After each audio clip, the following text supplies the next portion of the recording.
మన జీవితంలో ఎన్నో ఆశలు ఉంటాయి. కానీ ప్రతిసారి మనం అనుకున్నట్లు ఫలితం రాదు.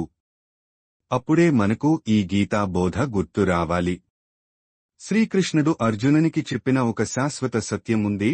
మనం కర్మపై మన హక్కును చూపాలి, ఫలితాలపై కాదు. అదే భగవద్గీత 2వ అధ్యాయంలోని ప్రసిద్ధమైన శ్లోకం, కర్మణ్యేవాధికారస్తే మా ఫలేషు కదాచన మా కర్మఫలహేతుర్భూమాతే సంగోస్త్వకర్మణి. అర్థం, నీకు కర్మ చేయడంలో మాత్రమే హక్కు ఉంది, ఫలితాలపై కాదు. నీ పని ఫలితానికోసం మాత్రమే చేయవద్దు. పని చేయకపోవడంలో కూడా ఆసక్తి చూపవద్దు.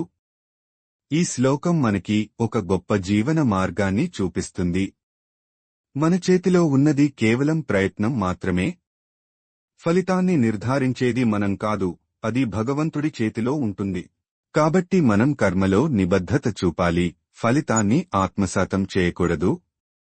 జీవితంలో మనం కష్టపడితే ఫలితం రావడం ఖాయం, కాని అది ఎప్పుడు, ఎలా అన్నది మన నియంత్రణలో ఉండదు. ఈ సూత్రం మనకు నిత్యం ప్రేరణనిస్తుంది.